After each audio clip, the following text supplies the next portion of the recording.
Net, GSET, MSc અને PhD કરતા students માટે થોડા અગત્યના અને ખૂબ ઉપયોગી એવા પ્રશ્નો સાથે લેક્ચર સિરીઝના આ બીજા વિડીયોમાં મળી રહ્યા છીએ. તો આવો આપણે સાથે એમએસસી, પીએચડી, નેટ અને જીસેટ એક્ઝામની તૈયારી કેવી રીતે કરવી જોઈએ તેના વિશે આવતા પ્રશ્નો અને એના વિશેના કોઈ પણ ખ્યાલો કેવા હોવા જોઈએ, એની લાયકાત શું હોવી જોઈએ, ક્યારે પરીક્ષાનું આયોજન થાય છે અને એનો સિલેબસ કેવો હોવો જોઈએ, એની ચર્ચા આપણે અગાઉના વિડીયોમાં કરી ચૂક્યા છીએ. હવે આ વિડીયોમાં થોડીક પરીક્ષાલક્ષી માહિતીની શરૂઆત કરું છું. તો મિત્રો આવો વધુ આગળ પ્રશ્નોની ચર્ચા કરીએ. તો CSIR NET preparatory guidance for PhD, MSc, NET and GSET examination, જેના આ બીજા વિડીયોમાં હવે આપણે ટેસ્ટ બુકલેટની થોડી વાત કરીએ. આ સ્લાઇડમાં આપ જોઈ શકો છો મિત્રો, આ એક્ઝામની તૈયારી કરવા માટે આપણી પાસે કેવું મટીરિયલ હોવું જોઈએ, એનો સિલેબસ કેવો હશે, તો એની ચર્ચા કરતા ટેસ્ટ બુકલેટમાં the best booklet shall be divided into 3 parts, A, B and C. મિત્રો આ સિલેબસની બુકલેટ જે છે it is already divided into 3 parts as per syllabus. સિલેબસના આધારે એને 3 વિભાગમાં વહેંચવામાં આવ્યો છે અને એ 3 વિભાગો એક્ઝામિનેશનની સ્કીમના આધારે પણ પાડવામાં આવેલા છે. મિત્રો પ્રથમ વિભાગ, જેને આપણે પાર્ટ A કહીએ છીએ, shall be common to all subject, બધા જ વિષયો માટે પાર્ટ A કોમન છે. This part shall be contain questions pertaining to general aptitude with emphasis on logical reasoning, graphical analysis, analytical and numerical ability, quantitative comparison, series formation, puzzles એટલે કે કોયડાઓ ઉકેલો વગેરે વગેરે ધરાવતો સિલેબસ આ પાર્ટ એમાં divide કરવામાં આવ્યો છે. મિત્રો part B will consist of it will contain subject related conventional multiple choice questions. મિત્રો પાર્ટ બી માં subject related conventional multiple choice questions, generally covering the topics given in the syllabus. સિલેબસમાં આવતા જે topics છે એ બધા જ ટોપિક્સને કવર કરતા આ MCQs part બીમાં મૂકવામાં આવેલા છે. અને મિત્રો last part which is part C, that is about higher values questions of subject. હવે થોડાક સેજ એમાં હાયર વેલ્યુએબલ ક્વેશ્ચન્સ એટલે કે સેજ અઘરા લાગતા હોય એવા પ્રશ્નો of the subject that may test the candidates knowledge. મિત્રો કેન્ડિડેટ એટલે કે પરીક્ષાર્થીના નોલેજનો ટેસ્ટ આમાં પુરવાર થાય છે. એટલે નોલેજને લગતા પ્રશ્નો, તમે જે તે વિષયમાં કેટલું જ્ઞાન ધરાવો છો એને અનુલક્ષીને આ ક્વેશ્ચન્સ પ્રિપેર કરવામાં આવેલા હોય છે. અને એ કયા ફિલ્ડમાં છે, તો the candidates knowledge of scientific concepts and applications of the scientific concepts. મિત્રો વૈજ્ઞાનિક દ્રષ્ટિકોણ કેળવાય એ માટેના પ્રશ્નો આ પાર્ટ સીમાં મૂકવામાં આવ્યા છે.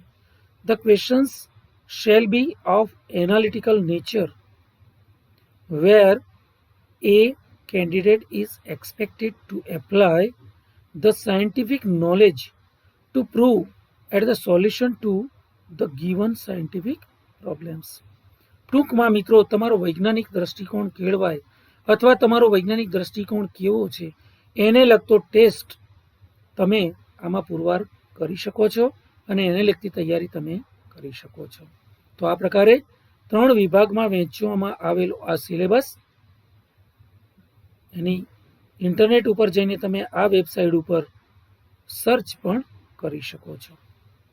મિત્રો, હવે પરીક્ષાની માર્કિંગ સ્કીમ અને marking of the wrong answer, હે ને, એના વિશે થોડીક માહિતી આપી દઉં. Negative marking for wrong answers.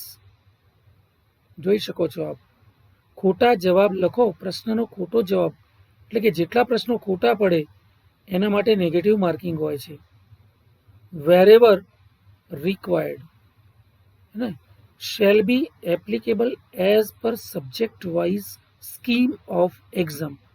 મિત્રો, એવું નથી કે through out the examination wrong answer માટે નેગેટિવ માર્કિંગ બધાનું ઇક્વલ છે, એવું નથી, પણ applicable as per subject wise scheme of exam.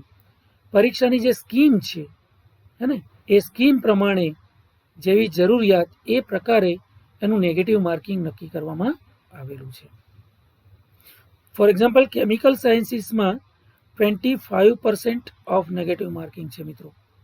કુલ માર્કિંગના 25% માર્કિંગ નેગેટિવ માર્કિંગ છે. કયામાં? કેમિકલ સાયન્સીસમાં. હવે સ્કીમ ઓફ ધ ટેસ્ટ. મિત્રો, ટેસ્ટની સ્કીમ, તો સ્કીમમાં single paper MCQ based test, એક paper MCQ based multiple choice question base test લેવામાં આવે છે. બીજું છે એનો ટોટલ માર્ક્સ જે છે 200 માર્ક્સ અને 3 કલાકનું પેપર હોય છે. જોઈ શકો છો આપ, single paper MCQ based which ease of 200 marks, જેનું ડ્યુરેશન છે 3 અવર્સ અને ટાઈમિંગ 9 AM ટુ 12 noon અથવા 2 PM ટુ 5 PM, રાઈટ. અને OMR આન્સર શીટ.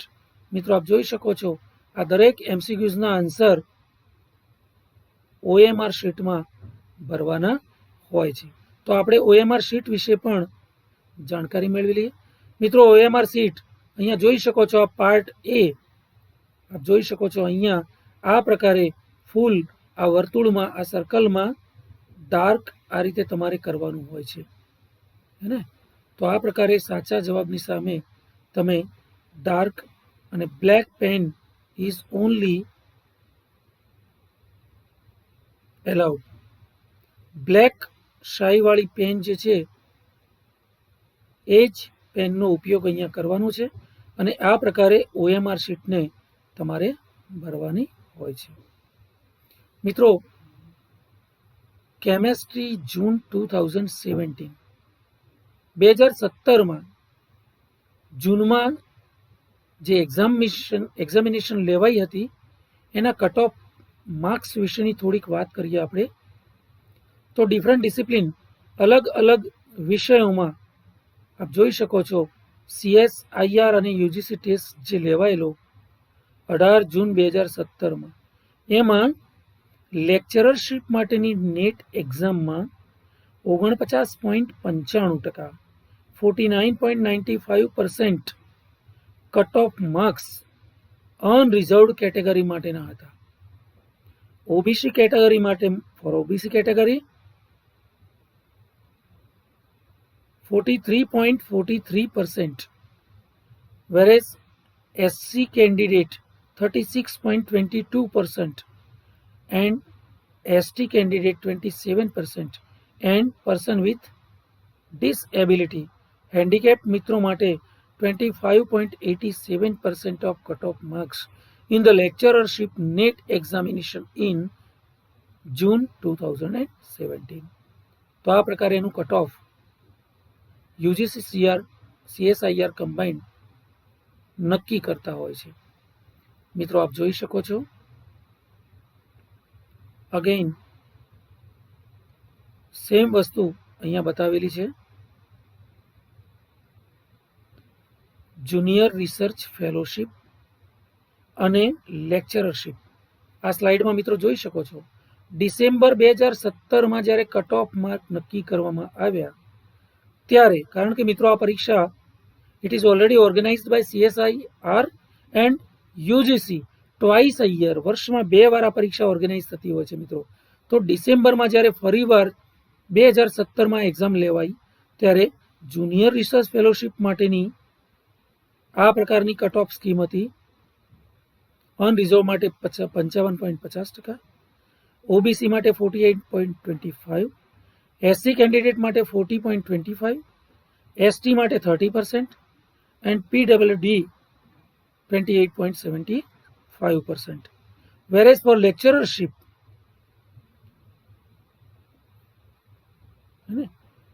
અનરિઝર્વ માટે 49.95% કટ ઓફ હતા, ઓબીસી માટે 43.43% હતા કટ ઓફ, એસસી માટે 36.22% કટ ઓફ, એસટી માટે અને ડિસએબિલિટી પર્સન માટે કટ ઓફ માર્ક્સ જે નક્કી કરવામાં આવેલા એની માહિતી અહીંયા આપ જોઈ શકો છો. મિત્રો, marks distribution for NET exam. MCQના પેપરમાં જે 200 માર્ક્સનું પેપર હોય છે એનું માર્ક્સ ડિસ્ટ્રીબ્યુશન કેવી રીતે કરવામાં આવે છે તો આપ જોઈ શકો છો. અહીંયા પાર્ટ એ જનરલ એપ્લિકેશન્સ, જેમાં 20 માર્ક્સના MCQs, જેમાં 15 સોલ્વ MCQs, તમને ઓપ્શન 25% આપવામાં આવે છે અને એનું વેઇટેજ છે 15 સોલ્વ કરવાના હોય છે એટલે 30 માર્ક્સ, રાઈટ. કુલ પ્રશ્નો 20. You have to attend 15 questions. You will get the option 25%. So you have to solve only 15 MCQs and each MCQ contains 2 marks. એટલે આ 15 પ્રશ્નોનું વેઇટેજ 30 માર્ક્સ જેટલું બને છે.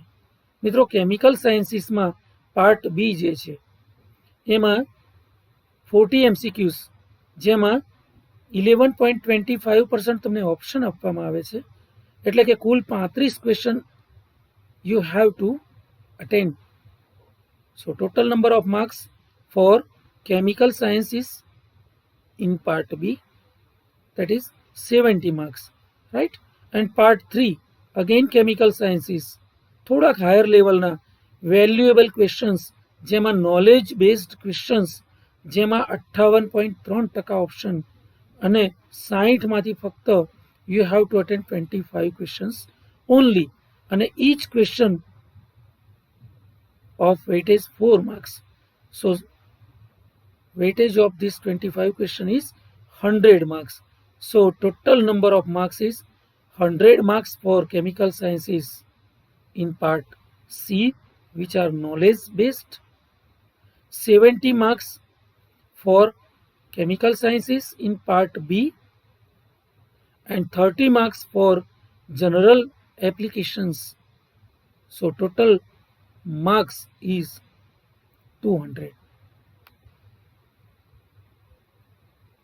Marks distribution GSET MCQ paper જોઈ શકો છો. મિત્રો, પેપર 1 GSETની એક્ઝામિનેશનમાં 3 પેપર ક્વેશ્ચન પેપર તમારે એટેન્ડ કરવાના હોય છે, especially for GSET examination. This is the slide shows the mark distribution only for GSET examination. GSET pattern is MCQ paper. 3 paper અહીંયા હોય છે question paper. Question paper 1 is of 100 marks, question paper 2 of 100 marks, and question paper 3 of 150 marks. So total examination is 350 marks, right. In question paper 1 general applications, જેના માટેનો સમયગાળો 1 કલાક ને 25 minute, જેમાં 60 question MCQs પૂછવામાં આવે છે, 16.6% ઓપ્શન હોય છે. એટલે તમારે you have two attend 50 multiple choice questions અને દરેકના 2 માર્ક્સ છે, એટલે 100 માર્ક્સનું આ જનરલ એપ્લિકેશન્સ તમારે એટેન્ડ કરવાનું હોય છે. ક્વેશ્ચન પેપર 2માં 1 કલાક અને 25 મિનિટનો સમયગાળો, જેમાં 50 એમસીક્યુઝ પૂછવામાં આવેલા હોય છે, જેમાં ઓપ્શન મળતું નથી, એટલે you have to attend all the questions. મતલબ 50 ક્વેશ્ચન્સ આર રિક્વાયર્ડ અને compulsory you have to attend all the questions of 2 marks. So total number of this questions is 100. એટલે પેપર 2 100 માર્ક્સનું કમ્પલસરી, અને ક્વેશ્ચન પેપર 3 જે કેમેસ્ટ્રીને લગતું હોય છે, જેમાં ડ્યુરેશન છે 2 કલાક અને 50 મિનિટ જેટલો, રાઈટ, 2.5 કલાક, સોરી, 2.5 કલાકનું પેપર હોય છે, 2.5 hours, and 75 multiple choice question પૂછવામાં આવ્યા હોય છે, જેમાં 0% ઓપ્શન છે, there is no option. You have to attend all the 75 questions, એટલે 150 marks, right? So 150 marks for question paper 3, 100 marks for question paper 2, and 100 marks for question paper 1. This is the pattern of GSET MCQ examination. Set versus net. મિત્રો, GSET અને net એક્ઝામમાં શું difference છે? તો આપ જોઈ શકો છો, જીસેટમાં નંબર ઓફ પેપર 3 છે, જ્યારે નેટ એક્ઝામમાં નંબર ઓફ પેપર 1 જ છે. આશા રાખું છું મિત્રો, અને આપ સર્વેને જાણ ખાતર સૂચન કરું છું કે આ સ્લાઇડ તમારા માટે ખૂબ જ અગત્યની છે.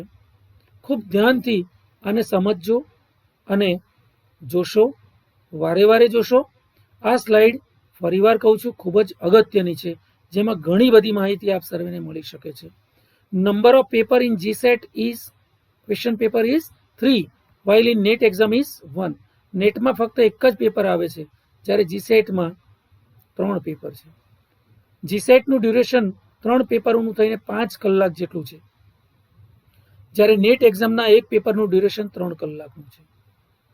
મિત્રો, જીસેટમાં એમસીક્યુઝ 50 માર્ક્સ, 50 માર્ક્સ અને 75 માર્ક્સ, ટોટલ 175 માર્ક્સના 3 ક્વેશ્ચન પેપર છે, જ્યારે નેટમાં એક જ ક્વેશ્ચન પેપર 3 કલાકમાં તમારે 75 ક્વેશ્ચન્સ સોલ્વ કરવાના હોય છે.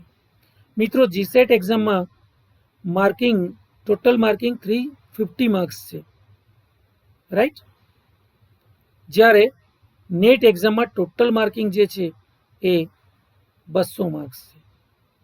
ઓકે, ઓપ્શન મિત્રો, ઓનલી પેપર 1ની અંદર તમને અહીંયા ઓપ્શન મળે છે જીસેટમાં, જ્યારે નેટમાં બધા જ વિભાગમાં તમને ઓપ્શન મળે છે. અહીંયા નેગેટિવ માર્કિંગ સ્કીમ જોઈ શકો છો. જીસેટમાં બિલકુલ નેગેટિવ માર્કિંગ છે જ નહીં. No negative marks, no deduction for wrong answer. Okay, જ્યારે અહીંયા નેટ એક્ઝામમાં લગભગ 25% જેટલું અહીંયા નેગેટિવ માર્કિંગ છે. રોંગ આન્સર લખો તો 25% જેટલું નેગેટિવ માર્કિંગ છે. ફી સ્ટ્રક્ચરમાં આપ જોઈ શકો છો, જીસેટની એક્ઝામિનેશનની ફી 700 અથવા 800 રૂપિયા હોય છે, જ્યારે નેટ એક્ઝામની ફીનું સ્ટ્રક્ચર, ફીની રકમ 1500 થી 1000 રૂપિયા સુધીની ફિગર હોય છે. મિત્રો, વેલિડિટી તો અહીંયા સ્ટેટ પૂરતી મર્યાદિત છે, હે ને. જીસેટ રાજ્ય પૂરતી મર્યાદિત છે, જ્યારે નેટ એક્ઝામ નેશનલ લેવલ ઉપર ક્વોલિફાય છે, એલિજિબલ છે. Okay, because NET is national eligibility test છે, નેશનલ એલિજિબિલિટી ટેસ્ટ. ઇન્ડિયામાં કોઈ પણ સ્ટેટમાં ઇઝ ક્વોલિફાઈડ. ઓકે, અને જીસેટ ફક્ત તમે ગુજરાતમાં જ લાયકાત ધરાવતા હોવ છો. ફેલોશિપ અહીંયા જીસેટમાં મળતી નથી, જ્યારે નેટ એક્ઝામમાં જો જુનિયર રિસર્ચ ફેલોશિપ તમે નેટ એક્ઝામ થ્રુ પાસ કરો તો you are eligible four 26,000 rupees per month during your research period.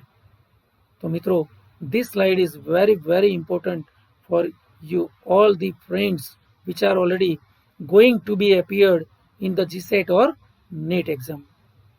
મિત્રો પ્લાનિંગ એન્ડ સ્ટ્રેટેજી, જો તમે જીસેટ કે નેટ ક્લિયર કરવા માંગતા હોય તો તમારે પ્લાનિંગ કરવું જોઈએ મારી દ્રષ્ટિએ.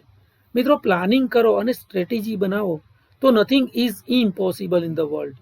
है you can be success forever if you have planned your work and if you have confirm your strategy, right? તો આ સ્ટ્રેટેજી અને પ્લાનિંગ કરવાનું પહેલું જે step, first step of planning and your strategy, that is apply for both net and GSET.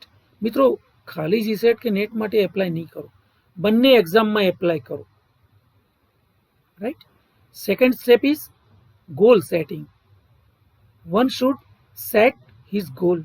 મિત્રો goal નક્કી કરશો તો જ તમે મહેનત કરવાના છો, અને જે મહેનત કરે છે એ હંમેશા સક્સેસ બને જ છે. So you should set your goal to pass this examination. તો ગોલ સેટિંગ 90 है ना રિસોર્સિસ આપ જોઈ શકો છો, 90 to 110 है ना. નક્કી કરી નાખો કે 90 થી 110 ઓપન કેટેગરીમાં મારે માર્ક્સ લાવવા છે, મિનિમમ માર્ક્સ. જો આટલા માર્ક્સ લાવવા હોય એ મારો ગોલ હોય તો મારે એ પ્રકારે મહેનત કરવી જોઈએ. Third step is synergetic preparation. Preparation કેવી હોવી જોઈએ? From study group. મિત્રો ખૂબ સ્ટ્રોંગ પ્રિપરેશન, પ્રોપર ડિરેક્શનમાં મહેનત કરવા માટે, તૈયારી કરવા માટે you should create your group. મિત્રો એવું ગ્રુપ તૈયાર કરો, એવું સ્ટડી ગ્રુપ તૈયાર કરો કે જે ગ્રુપની અંદર 6 થી 10 વિદ્યાર્થી મિત્રો નક્કી કરેલા હોય, જેનું તમે એક ગ્રુપ બનાવશો તો એ ગ્રુપમાં 6 થી 10 મેમ્બર્સ, સભ્યો કે જે ડિફરન્ટ બ્રાન્ચીસ ઓફ કેમેસ્ટ્રી, કોઈ ઓર્ગેનિક કેમેસ્ટ્રીની બ્રાન્ચમાંથી સ્ટડી કરેલા હોય, કોઈ ઇનઓર્ગેનિક બ્રાન્ચમાંથી સ્ટડી કરેલા હોય, કોઈ એનાલિટિકલમાંથી સ્ટડી કરેલા હોય, આ ટાઈપના અલગ અલગ બ્રાન્ચીસમાંથી એમએસસી થયેલા જે વિદ્યાર્થી મિત્રો અથવા સભ્ય હોય તો એવા 6 થી 10 મેમ્બર્સનું એક ગ્રુપ તૈયાર કરો. Then fourth step 4, prepare the statistical table of MCQs. મિત્રો આંકડાકીય ટેબલ કોના? MCQsના. તો MCQના આંકડાકીય ટેબલ્સ તૈયાર કરવા જોઈએ, હે ને. લાસ્ટ 5 years પેપર્સ, છેલ્લા 5 વર્ષના પેપરો you have to collect the question papers of last 5 years from NET or SLET. NET સ્લેટના છેલ્લા 5 વર્ષના પેપરો કલેક્ટ કરી અને એમાં સ્ટેટિસ્ટિકલ ડેટા MCQsના ફોર્મમાં તૈયાર કરવા જોઈએ, right. Step number 5, select topics of your branch and interest. મિત્રો એમાંથી તમારી બ્રાન્ચ અને તમારા ઇન્ટરેસ્ટનો, રસનો વિષય જે છે એ ટોપિક્સને પસંદ કરો. Then 6th step is distribute topics among members. મિત્રો આજે 6 થી 10 મેમ્બરોનું તમારું ગ્રુપ બની ગયું છે, અલગ અલગ બ્રાન્ચના વિદ્યાર્થીઓનું, રાઈટ. તો એ દરેક મેમ્બર્સ જે છે એ મેમ્બરને, હે ને, ડિસ્ટ્રીબ્યુટ એમાંગ ધી મેમ્બર્સ. દરેક મિત્રો વચ્ચે ટોપિક વહેંચી લો. મિત્રો અલગ અલગ ટોપિક વહેંચી દો અને દરેક મેમ્બરને એ ટોપિક્સના ક્વેશ્ચન પેપર તૈયાર કરવાનું સૂચન આપી દો. એટલીસ્ટ મીટ વીકલી, હે ને, અઠવાડિયામાં ઓછામાં ઓછા એક વખત આ દરેક જે ગ્રુપ બનાવ્યું છે દરેક મેમ્બરોએ મળવું જોઈએ. એક મીટિંગ અઠવાડિયામાં એક વખત કરવી જોઈએ. 7મું સ્ટેપ છે સ્ટ્રેટેજી ફોર એટેન્ડિંગ અથવા એવોઇડિંગ MCQs ડ્યુરિંગ એક્ઝામ. મિત્રો એવી સ્ટ્રેટેજી બનાવો કે MCQsમાં કયા ક્વેશ્ચન્સ એવા છે કે જેને એવોઇડ કરી દેવા જોઈએ, અથવા કયા ક્વેશ્ચન્સ એવા છે they must be attend, right. તો એવા ક્વેશ્ચનનું લિસ્ટ બનાવો અથવા એ ટાઈપના ક્વેશ્ચનનું લિસ્ટ બનાવો એન્ડ ટેક કેલ્ક્યુલેટેડ રિસ્ક. તો આ રિસ્ક તમારે લેવું જ જોઈશે, લેવું જ પડશે, અને એ પ્રકારે તમે સ્ટ્રેટેજી તૈયાર કરો. મિત્રો, last stage you can see, if you follow this 7-step success plan, I assure you, you all will be success net GSET qualifying. મિત્રો, આ 7 સ્ટેપનું મારા ગાઈડન્સ મુજબ જો આપ પાલન કરો તો હું આપને ખાતરી આપું છું કે success is not so far from you. Thanks to all the friends. મિત્રો, વીકલી મુકાતા મારા આ લેક્ચર સિરીઝના આ વિડીયોઝમાં આપ દર અઠવાડિયે મારા એક વિડીયોઝની રાહ જોશો એવી અપેક્ષા સાથે હું વિરમું છું. આશા રાખું છું કે મારા આ વિડીયોઝ આપ સર્વે મિત્રો ખૂબ ખૂબ જુઓ છો અને એ જ રીતે જોતા રહેશો. જો મારી ચેનલ આપને પસંદ પડે અને આ સ્લાઇડ્સ, મારા આ વિડીયોઝ આપને મદદરૂપ થઈ શકતા હોય તો મારી આ ચેનલને સબસ્ક્રાઈબ કરો, લાઈક કરો અને વધુમાં વધુ એને શેર કરવા મહેરબાની કરશો. Thank you.